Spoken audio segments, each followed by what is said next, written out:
Graça e a paz do Senhor Jesus Cristo esteja com você nesta manhã de Páscoa. Que o Senhor possa encher o seu coração de alegria, porque é um momento muito especial.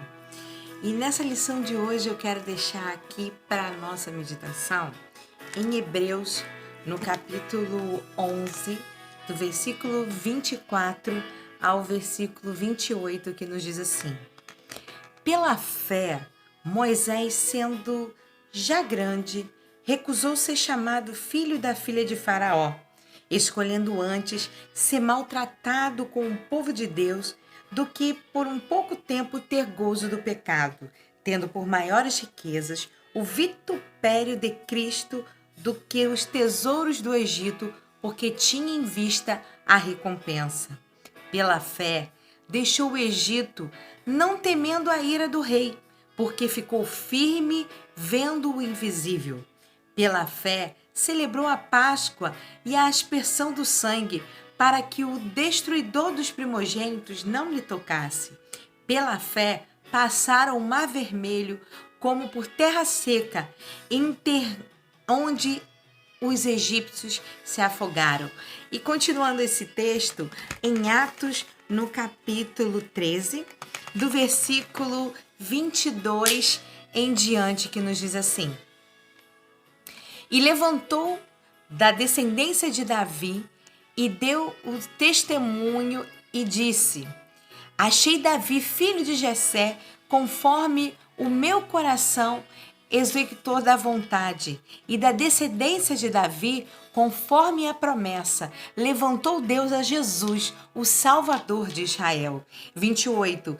Embora não achasse causa na morte, pediram a Pilatos que ele fosse morto.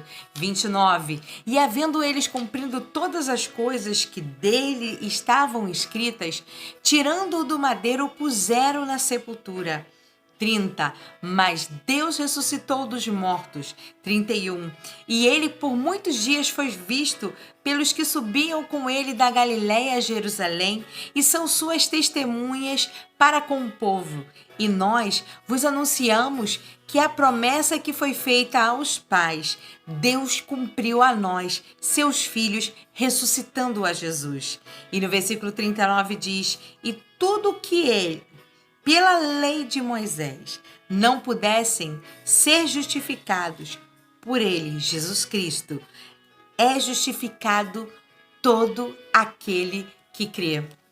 Amados, a Páscoa, ela tem início lá no Antigo Testamento, onde o povo de Israel vivia escravo há aproximadamente 400 anos. A Bíblia diz que Deus ouviu a oração daquele povo que vivia oprimido. Em Êxodo, no capítulo 2, versículo 23, diz assim: E os filhos de Israel gemiam sobre a servidão, por causa dela clamaram o seu clamor, e subiu Deus, e ouvindo Deus o seu gemido, lembrou-se da aliança de Abrão com Abraão, Isaque e Jacó. Êxodo 2, 23 ao 24.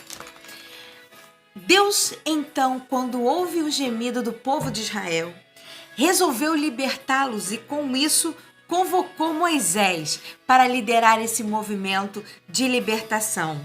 E o faraó, líder máximo naquela época, não quis deixar o povo de Israel sair em liberdade. Com isso, foram necessário que Deus enviasse sobre o Egito 10 pragas.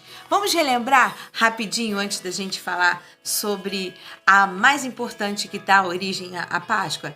Primeiro, se você lembra, foi a praga das águas que se tornaram em sangue. Depois, a praga das rãs.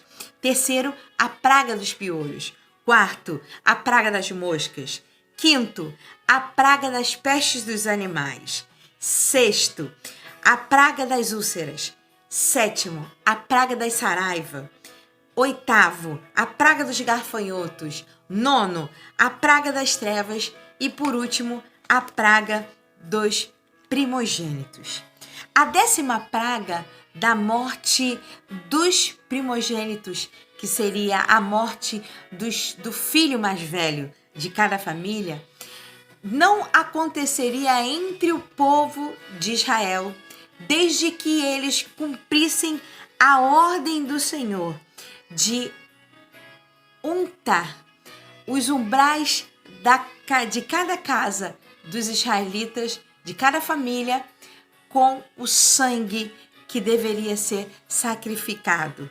Que sangue seria esse? Seria um cordeiro de 1 ano, sem defeito. Você pode conferir lá em Êxodo, no capítulo 12, versículo 3 e 5. E esse animal deveria ser morto num determinado momento e o seu sangue deveria ser passado nos umbrais da porta, para que o anjo da morte não entrasse naquela casa e pudesse tomar o primogênito daquela família. Bem, uma coisa muito importante que nós precisamos observar é que Deus, ele ordenou que o sinal de sangue não era porque ele não tinha outra forma de distinguir os israelitas dos egípcios. Não, mas porque Deus queria ensinar o povo de Israel a obedecer, a importância que a obediência tem, e também ensinar o povo sobre a redenção do povo através do sangue sendo derramado. Preparando dessa forma, queridos, para o advento de Cristo, que é o Cordeiro de Deus, que séculos mais tarde tiraria o pecado do mundo, lá em João capítulo 1, versículo 29. A partir daquela noite específica, amados, os israelitas deveriam estar vestidos e preparados para viajar rapidamente. Você pode conferir isso em Êxodo capítulo 12, versículo 11. E essa ordem foi recebida para que eles assassem o cordeiro sem fervê-lo, preparassem ervas amargas e pães sem fermentos. E ao anoitecer, estariam prontos para a refeição ordenada e também para que pudessem fugir apressadamente desde o momento em que os egípcios os rogassem que deixassem aquele país. E tudo aconteceu conforme o Senhor dissera em Êxodo, no capítulo 12, versículo 29 e 36. Você pode conferir aí na sua Bíblia. Essa 10ª praga, foi através dessa 10ª praga que Deus conseguiu mobilizar o coração de Faraó, porque ele perdeu o seu primogênito, para que liberasse o povo. E conforme a ordenança de Deus, o povo obedeceu, o povo de Israel, e todos os primogênitos israelitas foram poupados, inclusive dos seus animais também, porque essa ordenança era para a família e para os seus animais. Você pode ver que Deus, ele ordenou esse sacrifício e que seria como um símbolo para as gerações futuras. Lá em Êxodo, capítulo 12, versículo 27, diz assim, que eles deveriam dar explicação quando saíssem, fossem libertos, de como foi que aquela libertação aconteceu. Em Êxodo 12, 27, eles deveriam passar aqueles rituais para as suas futuras gerações. Êxodo 12, 27 diz assim: respondereis, é o sacrifício da Páscoa ao Senhor, que passou por cima das casas dos filhos de Israel do Egito, quando feriu os egípcios e livrou as nossas casas. Um detalhe interessante é que a Páscoa em hebraico é Pessá, que significa pular além, passar por cima, poupar. Então, a Páscoa é uma celebração para lembrar os israelitas do livramento que Deus deu através da obediência de passar o sangue nos umbrais da porta e ter sido poupado os primogênitos de cada família hebraica. E a partir daquele momento, Deus ordenou que a Páscoa fosse realizada toda primavera, obedecendo às instruções divinas da celebração, que seria por estatuto perpétuo. Você pode conferir em Êxodo 12:14. E assim, de geração em geração, o povo hebreu relembrava a redenção divina e o seu livramento no Egito. Uma vez construído o templo do Senhor, Deus ordenou que essa celebração, que era nas casas, que o sacrifício do cordeiro fossem agora realizados em Jerusalém. Você pode conferir no segundo livro de Crônicas, no capítulo 30, do versículo 1 ao versículo 20. Já nos tempos do Novo Testamento, os judeus observavam a Páscoa da mesma maneira, já com um significado ainda mais marcante e profundo. As Escrituras registram que Jesus, ainda menino, com em torno de 12 anos, foi levado pelos seus pais a Jerusalém para participar da Páscoa. Você pode conferir lá em Lucas, no capítulo 2, do versículo 41 ao 50. Posteriormente, em João, no capítulo 2:13, Jesus ia a Jerusalém a cada ano para participar da Páscoa. E em Mateus, no capítulo 26, do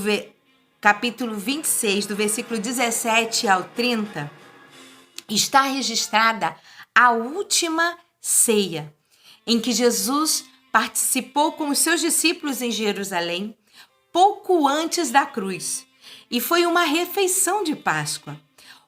O próprio Jesus foi crucificado na Páscoa, como Cordeiro Pascual.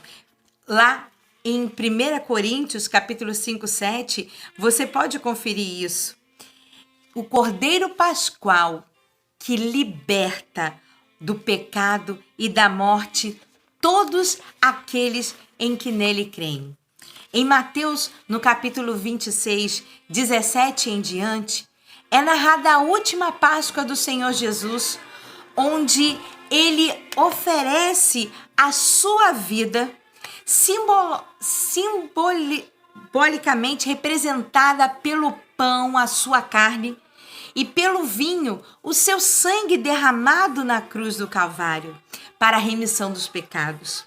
Na Páscoa cristã, quando nós recebemos a Jesus como nosso Cordeiro Pascual, nós temos que estar conscientes que também somos peregrinos nesta terra e estamos de passagem, porque o nosso objetivo é ir morar no céu com Jesus.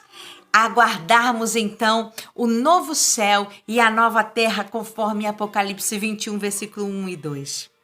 Os israelitas sacrificaram o cordeiro para salvar as suas famílias, e Deus sacrificou Jesus Cristo, seu próprio Filho, para me salvar, para te salvar, para nos salvar. E durante a festa da Páscoa judaica, Jesus morreu no nosso lugar. E agora, quem crê em Jesus como Salvador está livre da condenação do pecado. O sangue de Jesus é um sinal de vida para quem o ama, protegendo assim a nossa vida do castigo eterno. E ele nos liberta da escravidão do pecado e nos dá uma vida nova. Amados, agora podemos fazer parte do povo de Deus e viver em liberdade. Por isso, celebremos a libertação do pecado, o perdão do castigo e a vitória sobre a morte. Porque a Páscoa é a celebração, aleluia, da nossa salvação. E nesta noite, às 20 horas, iremos refazer esse memorial do sacrifício de Cristo na cruz do Calvário e a sua ressurreição através da ceia do Senhor. Memorial esse que devemos repetir em memória de Cristo até que ele venha buscar a sua igreja. Fica na paz. Que Deus continue nos abençoando rica e abundantemente, amados.